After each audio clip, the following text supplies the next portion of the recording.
तो ये तो दिस एंड दैट है ऊपर वाला पार्ट। तो इसमें क्या है कि जो एक वेक्टर फील्ड हमने ले लिया F और उसके 3 पार्ट हो गए अलग अलग डायरेक्शन में F1 F2 F3।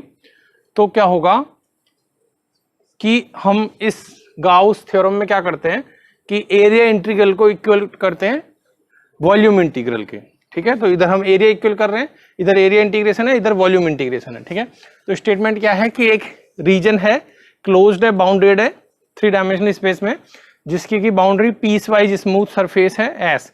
तो एक सरफेस भी ले लिया और उसके अंदर का एक रीजन भी ले लिया जो 3 डायमेंशन में है। ठीक है, तो हमने क्या किया कि अब सरफेस का जो डायरेक्शन है वो हम बाहर की तरफ मानेंगे, क्योंकि क्लोज्ड सरफेस है जैसे कि बॉल, तो उसका जो डायरेक्शन है वो बाहर की तरफ है, आउटवर्ड्स है।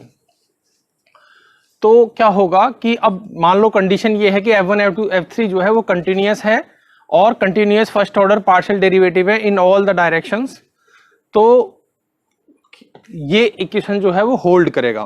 ठीक है, तो हमको जो प्रॉब्लम सॉल्व करनी है वो इस इक्वेशन के बेस पे करनी है, इसको ध्यान में रखते हुए करनी है। ठीक है, अब इसके दूसरे फॉर्म देख लेते हैं, जैसे कि हमने ग्रीन थ्योरम में स्टडी किया था कार्टेशियन फॉर्म, वैसे ही इसमें स्टडी करेंगे। ठीक है, तो इसको लिख लेंगे कार्टेशियन फॉर्म में।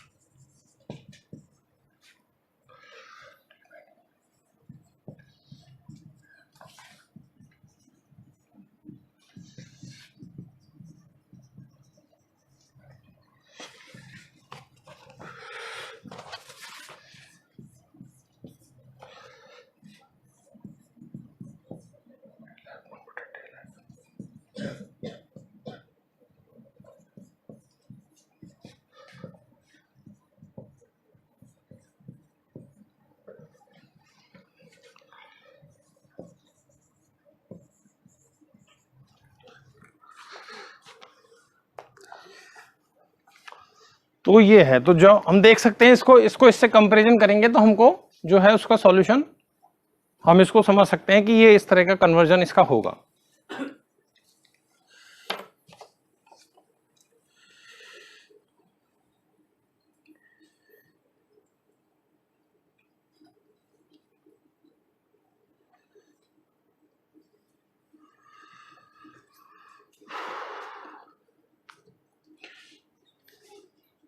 तो जो भी डाउट है वो प्रॉब्लम सॉल्व करेंगे तो हमारा क्लियर होगा, उसके बाद आप लोग कुछ डाउट पूछ सकते हैं। ठीक है, तो वही बात है, 2 तरह के क्वेश्चन आ सकते हैं। एक तो आ सकते हैं वेरीफाई वाले, वेरीफाई द गाउस थ्योरम। उसमें क्या होगा कि इसको अलग सॉल्व करना है, उसको अलग सॉल्व करना है, दोनों को निकालना है कि दोनों सेम है। और एक आ जाएगा कि ये पूछा गया है और उसके थ्रू आंसर निकालना है। ठीक है, या वो पूछा गया तो इसके थ्रू आंसर निकालना है। क्या हुआ, सब ठीक है ना? ठीक है, तो एक पहले इजी क्वेश्चन कर लेते हैं। एक यहां पे इवेल्युएट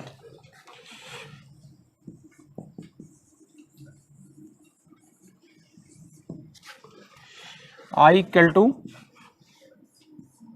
एस एफ एन है D A, where F is, जो सिंबल यहां लिए वही यहां ले लेते हैं, F is X I plus Y J plus Z K and S is the unit sphere X square plus Y square plus Z square equal to 1। ठीक है, तो इसमें एकदम साफ दिख रहा है मुझे कि ये वाला पार्ट पूछा गया है, तो हम इसका सॉल्यूशन इधर से निकालेंगे।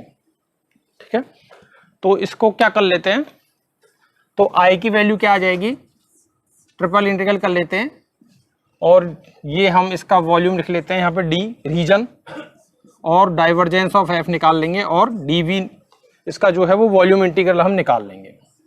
तो डाइवर्जेंस ऑफ एफ क्या आएगा, नहीं डाइवर्जेंस ही है ना, हाँ डाइवर्जेंस ऑफ एफ, राइट, क्या है बताओ। हाँ, इसका एफ देख लीजिए इधर ये है, तो इसको हम करेंगे कि del by del X I plus del by J plus del by del Z K और डॉट और X I plus Y J plus Z K. क्या आंसर आया? 3 आ जाएगा, है ना, क्योंकि इसका इसके साथ डिफरेंशिएशन हो जाएगा, इसका इसके साथ इसके, तो इसका वैल्यू आ जाएगा 3। तो हम इसको लिख लेंगे 3 और वॉल्यूम ले लेंगे dv। अब वॉल्यूम किसका निकालना है हमको? यूनिट स्फीयर का वॉल्यूम निकालना है, ठीक है, क्योंकि जो रीजन हमको दिया गया है वो दिया गया है वो यूनिट स्फीयर, तो उसका वॉल्यूम क्या होगा? तो 3 इंटू 4/3, अब यहाँ पे पाई r3 आ जाएगा, है ना, और r क्या है? 1 है, तो ये हमें मिल जाएगा 4 पाई, बस ये इसका आंसर हो गया।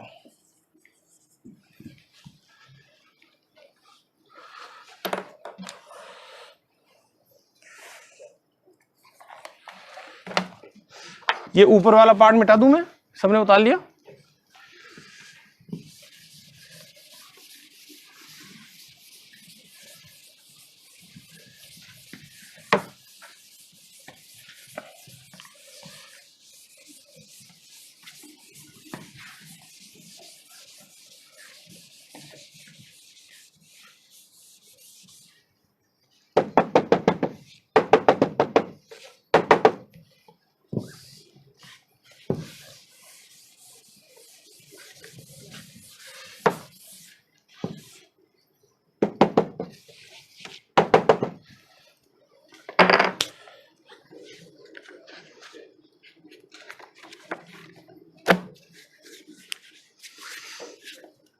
तो नेक्स्ट क्वेश्चन देखते हैं, इसमें बहुत सारी चीजें एक साथ करनी है हमको।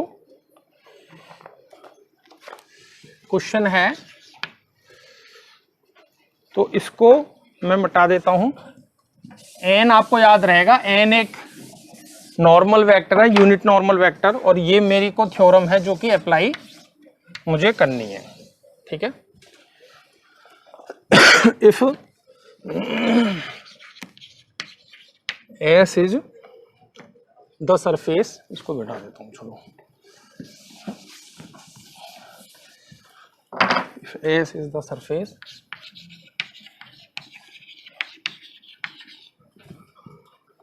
of the ellipsoid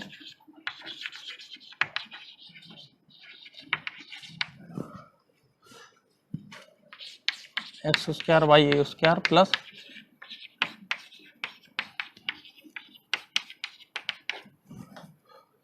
evaluate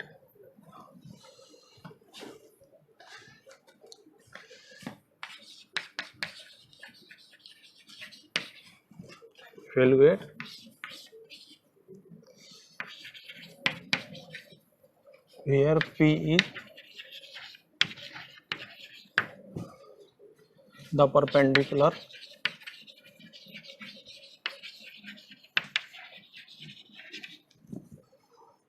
distance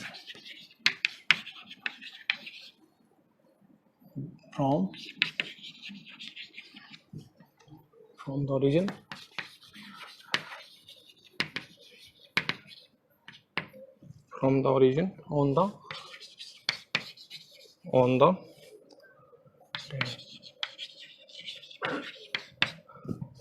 on the tangent plane at point P XYZ on the ellipsoid.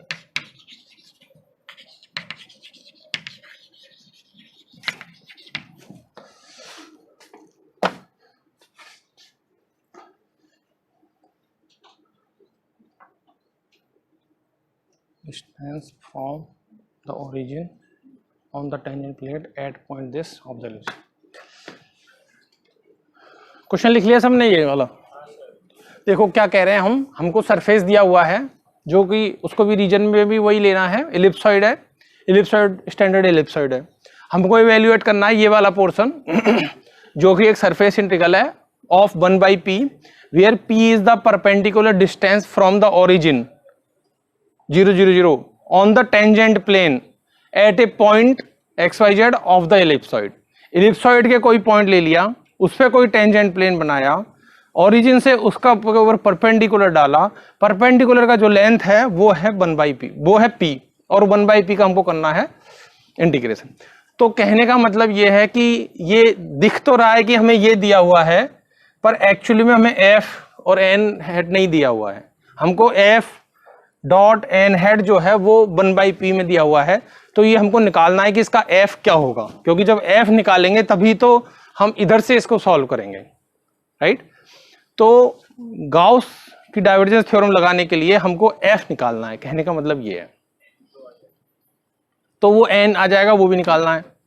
कैसे आएगा बताओ? ऑरिजिन से उसका टेंजेंट प्लेन पे डिस्टेंस है। करेक्ट। हम लोग कोई भी वेक्टर निकालने के लिए, मतलब अगर वेक्टर वो n जो है वो तो वेक्टर है ना, सरफेस के पर n वेक्टर है सरफेस के परपेंडिकुलर। हम लोग कैसे निकालते थे? लाइक वो प्लेन का रेशियो दिया रहता था, तो 3D में वैसे लाइन निकालते थे। तो ये 0 0 0 है, वो xyz पॉइंट मान लेंगे वो उसी प्लेन पे, और वहां से फिर 1/p जो है उसका निकालो, निकाल के बताओ। तो सबसे पहले आपको क्या करना है, इलिप्सॉइड के किसी point P X Y Z पर टेंजेंट प्लेन का इक्वेशन बताना है। बताइए। तो हम क्या करेंगे कि कोई सरफेस है मान लो हमारे पास, मान लेट, तो सबसे पहले तो हम एक फॉर्मूला लिखते हैं कि let F X Y Z be a surface, ठीक है। देन टेंजेंट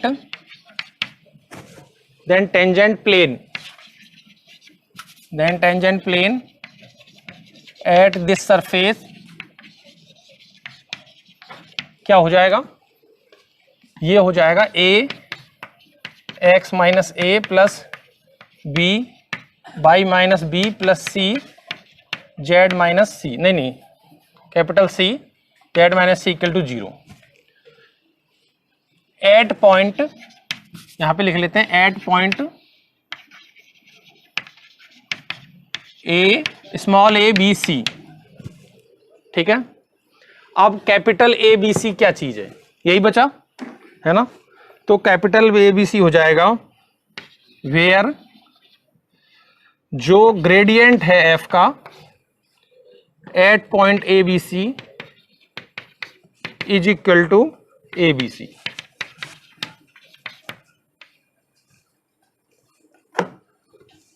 अभी जनरल फॉर्मूला पता चल गया, टेंजेंट प्लेन किसी भी सरफेस का कैसे निकालते हैं, ये समझ में आ गया। इसका इक्वेशन, जैसे ये हमारे पास एक सरफेस है, ये सरफेस को हम 0 करके लिखेंगे ना, ये 0 करके लिखेंगे, ठीक है। तो ये सरफेस है be a surface, then tangent plane at this surface at point A B C, हमको मिलेगा ये, जहां पर ए कैपिटल ए फिर X minus A plus B into Y minus B C by Z minus C equal to 0। जहां capital A B सी क्या है, ये हमारा वेक्टर है जो कि किससे आया है, हमने जो इस एफ का हमने क्या लिया, ग्रेडियंट लिया है at point A B C, उससे जो मिलेगा वो आ गया। ये मतलब हमेशा के लिए ग्रेडियंट इनटू वो फंक्शन, ग्रेडियंट का यूज मिल गया हमको, वो हमेशा वो देगा हमेशा, ठीक है। अब इसका निकालते हैं, इस को यूज करके इसका निकालते हैं, देखते हैं क्या आता है, ठीक है। तो वो आना चाहिए जो हम हमारे पास पहले से ही है, ठीक है। तो देखिए अभी हमको क्या करना है, पहले हम ले लेते हैं ग्रेडियंट। तो क्या एफ सरफेस है ना, this equal to 0 be the surface, surface क्या है, ये है। 1 को एक तरफ लेके एक तरफ 0 कर लेंगे, एक तरफ पूरा वाला मैटर रख लेंगे, ठीक है। तो इसका ग्रेडियंट क्या होगा, ग्रेडियंट ऑफ एफ। अब किस पे लेना है, अब ये हमने एबीसी की जगह एक जनरल पॉइंट ले लिया स्मॉल एक्स वाई जेड, तो ये हम ले लेंगे एक्स वाई जेड। तो इसका हम कर देंगे, तो पहले इसको बाद में सब्स्टिट्यूट कर लेंगे, पहले हम पहले ग्रेडियंट निकाल लेते हैं, ठीक है। तो ग्रेडियंट निकालेंगे तो क्या हो जाएगा, हमको मिलेगा 2x ए स्क्वायर, अब ये इसको हो जाएगा 2y बी स्क्वायर 2z सी स्क्वायर। अब इसको पॉइंट ले लेंगे ए एक्स वाई जेड पे, तो क्या मिलेगा, ये कि मिल जाएगा, ठीक है, इसमें कोई चेंज नहीं है। अब हमको ये निकालना है, टेंजेंट प्लेन का इक्वेशन निकालना है, तो वो हमको मिलेगा 2x बाई ए स्क्वायर। अब यहां पर x जो है वो एक पॉइंट को डिनोट कर रहा है, तो ये वाला x की जगह हम क्या करेंगे, कैपिटल X कर लेंगे, जो कि हमें कोऑर्डिनेट दिखाएगा टेंजेंट प्लेन के, है ना। तो इसको हम कर लेंगे x माइनस ए। तो a क्या है, पॉइंट है, और पॉइंट हमने यहाँ पे क्या लिया है, x बाई जेड लिया है। तो यहां पर आ जाएगा small x plus 2y by B square by minus by plus 2z by C square Z minus small Z equal to 0। समझ में आ गया। यहां पर जो हम स्टडी कर रहे हैं, मैं अभी एक रेक्टेंगल बना देता हूं यहां पे। ये वाला जो पार्ट है ये तो एक फॉर्मूला है, ठीक है, ये वाला जो एक फॉर्मूला है, तो इसमें हम ले रहे हैं पॉइंट ए बी सी। अब जब हम अप्लाई कर रहे हैं उसको, तो अब हम point small X Y Z ले रहे हैं। तो चूंकि टेंजेंट प्लेन का इक्वेशन निकालना है, तो हमें एक कोऑर्डिनेट एक्स भी चाहिए ना, तो उसके लिए हम कैपिटल ले रहे हैं। तो इसको हमको लगाना है, जहां पर स्मॉल एक्स है वहां तो कैपिटल एक्स रखेंगे, और जहां भी ए बी सी है वहां पर हम एक्स वाई जेड स्मॉल रखेंगे। तो ये मिलेगा। तो इससे क्या मिलेगा, देखो, तो इससे हमें मिल जाएगा 2x x by A square, ठीक है। पहले हम ये स्मॉल कैपिटल वाले पार्ट को अलग कर लेते हैं, और ये हमें मिल जाएगा capital Z by C square. अब क्या मिलेगा, अब हमें मिल जाएगा 2x square by A square, जिसको कि मैं दूसरी तरफ ले लूंगा, है ना। तो ये मैं ले लूंगा 2x square by A square plus 2y square by B square plus 2z square by C square, और इसकी वैल्यू क्या है, 1 है, और 2r बाहर लगा हुआ है तो 2 हो जाएगी, 2 से 2 कट जाएगा। तो टेंजेंट प्लेन का मुझे क्या इक्वेशन मिलेगा, small X X by A square plus Y by B square plus Z Z by C square equal to 1। ये मुझे मिल गया equation of tangent plane, equation of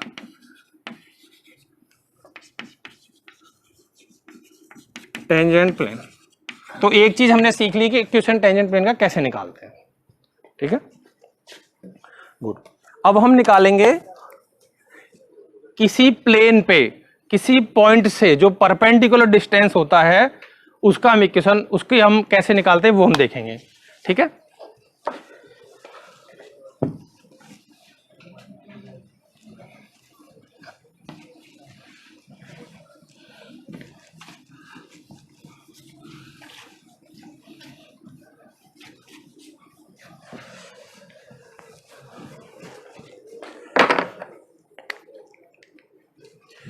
ठीक है,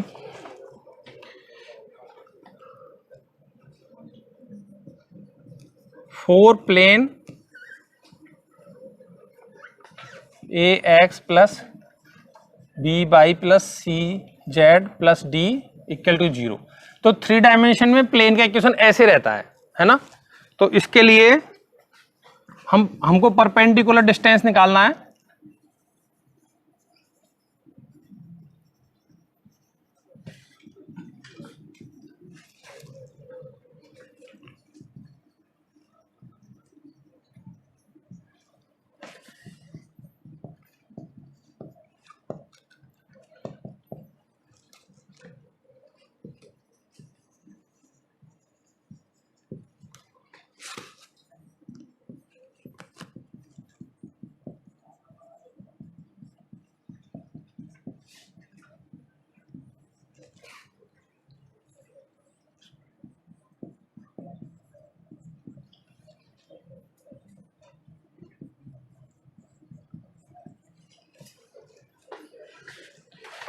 तो इसका फॉर्मूला ये है, कोई पॉइंट मेरे पास फिक्स पॉइंट है x1 y1 z1, तो इस पॉइंट से किसी जनरल प्लेन के इक्वेशन ये दिया हुआ है, इस पे परपेंडिकुलर डिस्टेंस मैं ऐसे निकालूंगा, ठीक है। तो अब मैं इसको इस पे अप्लाई कर सकता हूं, ठीक है।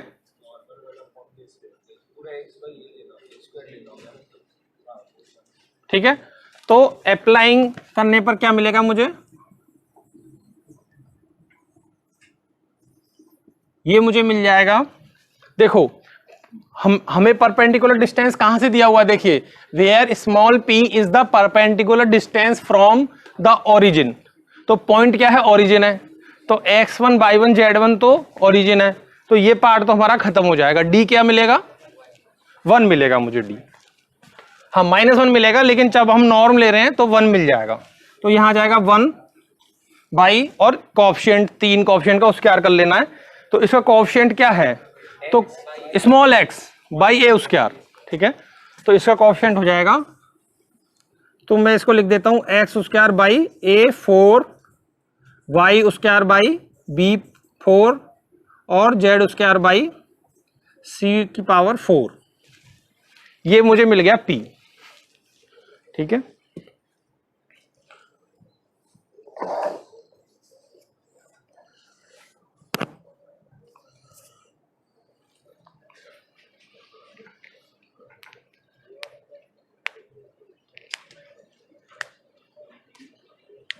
तो अभी तो मैंने इस p की वैल्यू केवल निकाली है, लेकिन मेरा ओरिजिनल चैलेंज क्या था? मुझे ये n हैट निकालना है, ठीक है।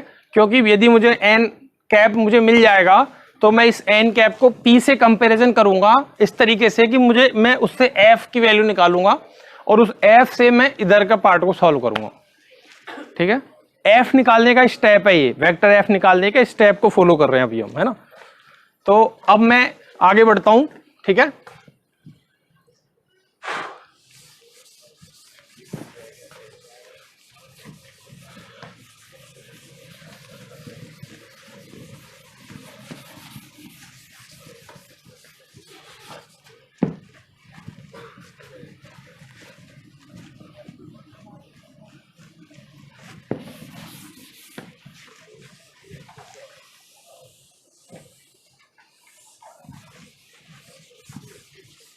देखिए,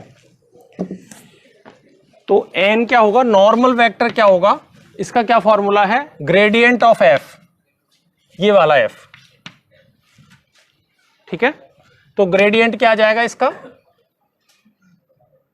2x by A square I plus 2y by B square J plus 2z by C square के। और जब मैं इसको यूनिट नॉर्मल कर लूंगा तो मुझे क्या मिलेगा? 2x बाई ए स्क्वायर आई, इसको तो मैं ऐसे कैसे लिख लेता हूं, और इसके j plus 2z by small C square के डिवाइडेड बाई, ऐसे कर लेता हूं, डिवाइडेड बाई। अब फिर यहां पे मैं लिखूंगा वो वाला पार्ट x स्क्वायर, तो ये हो जाएगा मेरा under root x square by a4 plus y square by b4 plus Z square by C power 4, ठीक है, ठीक है। तो अब मैं इस n कैप में कौन से फंक्शन का डॉट प्रोडक्ट करूं कि मुझे p मिल जाए? बताओ। हाँ,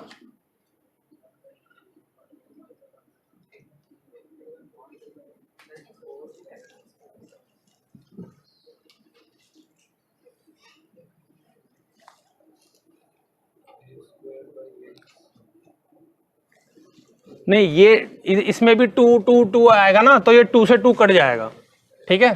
तो मैं जब यहाँ पे 2 2 करूंगा तो ये 2 मेरा हट जाएगा यहाँ से, है ना, तो ये बचेगा। नहीं, इधर उसके आर हो रहा है ना, तो उसके आर के बाद फिर रूट हट जाएगा, तो 2 बाहर 2 निकलेगा इसमें से। ऊपर वाला का रेसिप्रोकल से इनटू करना होगा, तब वो 1/2 मतलब p आ जाएगा, 1/p आएगा ना। a square by x i cap plus b square by y j cap, और प्लस कब करने के बाद होल डिवाइडेड बाई 3 करेंगे तब 1/p आ जाएगा।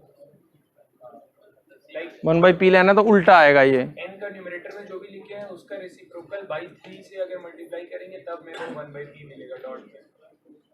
नहीं, मुझे एक वेक्टर चाहिए ऐसा जिसका डॉट प्रोडक्ट वो मिल जाए। वेक्टर ही बता रहे हैं, लाइक न्यूमरेटर का जो भी टर्म्स है ना, आई कुछ तो दिक्कत है, एक मिनट रुको। f dot n, n cap ये हो गया, तो f, हाँ ठीक है।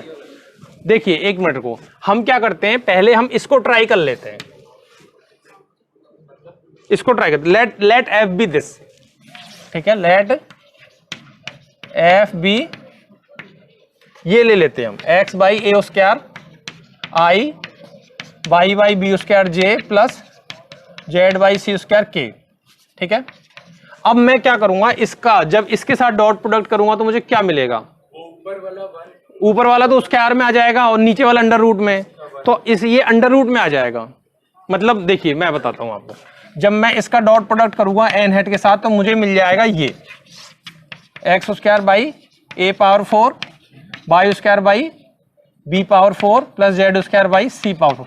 इज इट राइट और रॉन्ग? एफ वेक्टर का जब मैं डॉट प्रोडक्ट करूंगा एन कैप के साथ तो मुझे ये मिल जाएगा। सही है, ये क्या है 1/p है which is equal to 1/p, तो इसका मतलब मुझे एफ मिल गया। अब मैं इस वाले पार्ट से इसको सॉल्व कर लूंगा। ठीक है, तो अब मेरा काम खत्म हो गया। आई इंटीग्रल की वैल्यू निकालूंगा मैं, इसका वॉल्यूम इंटीग्रल कर लेना है डाइवर्जेंस ऑफ एफ निकाल के, तो यहां पे ही रख लेते हैं सॉल्यूशन। ठीक है, करो इसको, क्या आंसर आता है बताओ मुझे। एन कैसे निकाले, ये एन, यही फॉर्मूला है। कोई सरफेस का जो नॉर्मल वेक्टर है वो निकालने का फॉर्मूला है ये। ठीक है, ग्रेडियंट। ठीक है, मैं लिख देता हूं इसको। ठीक है, क्या ये एफ कैसे जूम किया, अच्छा ठीक है, मुझे क्या लाना था, मुझे 1/p लाना है कैसे भी। अब मेरे पास p दिया हुआ है मुझे और n कैप दिया हुआ है, तो केवल f निकालना है। तो मैं करके देखूंगा, एक अपनी तरफ से बना के देखूंगा, इतना तो मुझे कॉमन सेंस लगाना ही पड़ेगा इसमें, इसका कोई मेथड नहीं है। ठीक है, तो मैंने f ये लेके देखा तो f डॉट n मुझे 1/p मिल गया। 1/p मिल गया तो मैं उसको जो है अब डाइवर्जेंस कर लूँ, तो डाइवर्जेंस ऑफ f क्या हुआ, डाइवर्जेंस ऑफ f हो जाएगा मेरा 1/a square 1/b square 1/c। तो इसका तो कोई मतलब ही खत्म हो गया, dv आ जाएगा तो ये बाहर आ जाएगा, तो 1/a square plus 1/b square plus 1/c square, फिर आ जाएगा वॉल्यूम। सही है, एकदम सेम आ जाएगा बिल्कुल। तो इसका आंसर हमको मिल गया 1/a square plus 1/b square plus 1/c square 4/3 पाई ABC। कितनी गलियों से, तंग गलियों से होकर हम यहां तक पहुंचे हैं। हाँ